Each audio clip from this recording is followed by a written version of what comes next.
Hello' বন্ধু বান্ধৱীসকল, কেনে আছে আপোনালোকে? মই ওলাইছিলোঁ যোৱাকালি বজাৰলৈ। শুনিছোঁ চেনিখোৱাৰ ফালে বোলে এখন ধুনীয়া গাঁৱলীয়া বজাৰ আছে, সেয়েহে আমি তাত ওলালোঁ বজাৰ কৰিবলৈ। এয়া চেনিখোৱা বজাৰ মই আহি পালোঁৱেই। খুব ধুনীয়া বজাৰখন, মানুহ আছিলে। মোৰ যোৱাটো পলমেই হ'ল। এয়া বজাৰত মই ভাবিলোঁ কিছু শাক চব্জি লৈ লওঁ, সেয়েহে গাজৰ, ৰঙালাও, বিলাহী যি পালোঁ তাকেই ল'লোঁ। খুব ধুনীয়া আছিলে, গাঁৱৰ মানুহেই দিয়া বজাৰ। আৰু লৈ আহিলোঁ হাঁহৰ মাংস। সেয়েহে আজিৰ ৰেচিপিটো হ'ল হাঁহৰ মাংস আৰু জহা কোমোৰা। এয়া জহা কোমোৰা, আলু ৰেডি কৰি লৈছোঁ, কুটি লৈছোঁ আৰু মছলা পাতি চব ৰেডি কৰি লৈছোঁ। আৰু কেৰাহীত দিলোঁ মই তেল। এয়া তেল গৰম হ'বলৈ দিছোঁ। ইয়াতে দিছোঁ মই অকণমান পাঁচফোৰণ আৰু তেজপাত, আৰু এইখিনি ভালকৈ ভাজিবলৈ ল'ম। এয়া অকণমান লৰাই দিছোঁ। এতিয়া ইয়াতে দি দিম মই কুটি ৰখা আলু আৰু জহা কোমোৰাটো। হাঁহেৰে হেনো জহা কোমোৰা খাই খুবেই ভাল লাগে, সেয়ে ময়ো ভাবিলোঁ আজি জহা কোমোৰাৰে হাঁহ বনাওঁ। এইখিনি অকণমান আলু আৰু কোমোৰা কেইডোখৰ ভাজি লৈছোঁ। এইখিনি তুলি ৰাখিব লাগিব। এতিয়া আপোনালোকে আগতেও এইখিনি ভাজি ৰাখিব পাৰে। এয়া মই তুলি থৈ দিলোঁ। এইখিনি পিছত দিম, এতিয়াই দিলে গলি নোহোৱাই হৈ যাব, সোৱাদটোৱে নাথাকিব। তুলি থৈছোঁ, ধুনীয়াকৈ তেলত ভজা হৈ গৈছে।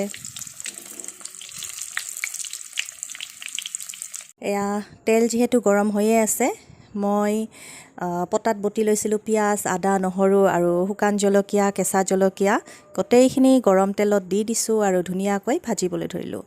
এইখিনি ৰঙচুৱা হ'ব দিব লাগিব। এয়া মই ভাজি আছোঁ, লৰাই দি আছোঁ।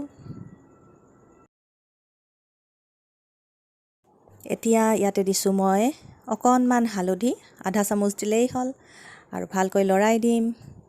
ইয়াৰে পিছত ইয়াতে দি দিম মই অকণমান নিমখ আধা চামুচৰ অকণমান বেছি দিম, কিয়নো হাঁহৰ মাংস পনীয়া হ'লেহে বেছি ভাল লাগে। মই পনীয়াকৈ বনাম হাঁহৰ মাংসখিনি, টেষ্টটো ভাল হয়। এয়া মই গোটেইখিনি মছলা ভালকৈ বটি লৈছোঁ। হাঁহৰ মাংস বনালে বেছি তেল দিয়াৰ দৰকাৰেই নাই, কাৰণ হাঁহটো যিহেতু তেলালেই, গতিকে বেছি তেল দিব নালাগে। এইখিনি ভাজি ল'ম ভালকৈ। এতিয়া দি দিছোঁ মই ধুনীয়াকৈ ধুই বাছি লোৱা হাঁহ এডোখৰ।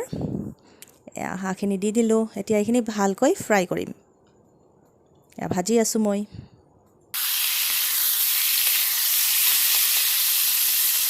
এতিয়া ভাজতে দেখাই পাব যে হাঁহখিনি ধুনীয়াকৈ তেল ওলাব ধৰিছে আৰু ফুটিব ধৰিছে। এয়া চাওক কিমান তেল ওলাইছে, হাঁহটো তেলাল আছিলে খুবেই। এয়া মই ভাজি লৈ আছোঁ।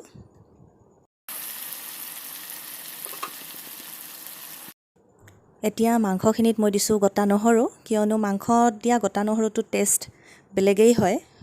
আমাৰ ঘৰৰ সকলোৱে ভাল পায়, সেয়ে মই দি দিছোঁ গোটা নহৰু। আপোনালোকে নিদিলে একো নাই, যিকি নহওক। এতিয়া দি দিম ইয়াত মছলা। মই ছানৰাইজৰ মছলা লৈছোঁ, জিৰা, ধনিয়া, চাহী গৰম মছলা আৰু জলকীয়া গুড়ি, অৰ্থাৎ লাল মিৰ্চ পাউডাৰ।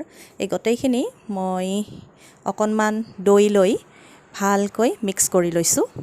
এনেকৈ দৈত মিক্স কৰি ল'লে মছলাখিনি তলিত লাগি নধৰে আৰু টেষ্টটো ভাল হয়। মছলাখিনি মই দি দিলোঁ মাংসত, আৰু এইখিনি ভালকৈ ভাজি থাকিম। এতিয়া আৰু ভাজি থাকিব লাগিব, বেছিকৈ লৰাই থাকিব লাগিব যাতে তলিত লাগি নধৰে। এয়া মই ঢাকনিখন গুচাইছিলোঁ। এতিয়া ইয়াতে মই ভাজি লোৱা আলু আৰু জহা কোমোৰা কেইপিচ দি দিছোঁ আৰু ভালকৈ লৰাই দিছোঁ। এয়া আপোনালোকে দেখা পাইছে বহুত তেল উঠিছে। আৰু এয়া মই দি দিছোঁ এটা সৰু বিলাহী, সৰুকৈ কুটি লৈছোঁ। এইখিনি ভালকৈ লৰাই দিম। এয়া আমাৰ মাংসত দিছোঁ মই অকণমান পানী, যাতে গোটেই মছলা আৰু আলু কোমোৰা যি আছে গোটেইখিনি ভালকৈ মিক্স হৈ লয় আৰু ভালকৈ সিদ্ধ হৈ লয়। এতিয়া ঢাকনিখন লগাই দিছোঁ। অকণমান টাইম ইয়াক বইল হ'বলৈ দিম। 10 মিনিটমান পিছত ঢাকনিখন গুচাই দিম। আৰু এয়া আমাৰ মাংসত ধুনীয়া ৰং হৈছে, আপোনালোকে দেখিছে, তেল ওলাইছে, একদম মচমচীয়া হৈছে।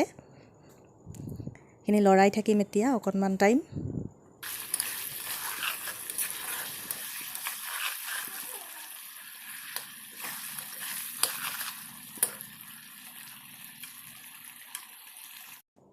এতিয়া মাংসখিনি হৈ গৈছে ভজা আৰু আপোনালোকৰ যিখিনি পৰিমাণৰ পানী দৰকাৰ হয় দি দিব। মই বেছিকৈ পানী দিছোঁ কিয়নো হাঁহৰ মাংসৰ যিখিনি জোল হয় সেইখিনি আঞ্জাখন তাৰমানে খাবলৈ খুবেই টেষ্টি হয়। মই ইয়াত ধুনীয়াকৈ পানী দি দিলোঁ। এতিয়া ইয়াতে দি দিম মই বটি লোৱা গৰম মছলা আৰু অকণমান মিট মছলা পাউডাৰ। মই ছানৰাইজৰে মিট মছলা পাউডাৰ লৈছোঁ, অকণমান দি দিছোঁ, মিক্স কৰি লৈছোঁ। এতিয়া আমাৰ ধুনীয়াকৈ উতল আহিছে, আঞ্জা ৰেডি হৈ গৈছে। আপোনালোকে এনেদৰে ঘৰত বনাই খাব পাৰে। চাওক কালাৰটো ইমান ধুনীয়া হৈছে। ইমান দূৰলৈ মোৰ ভিডিঅ' চোৱাৰ বাবে thank you so' much. Keep ৱাচিং। Thank you. Bye by.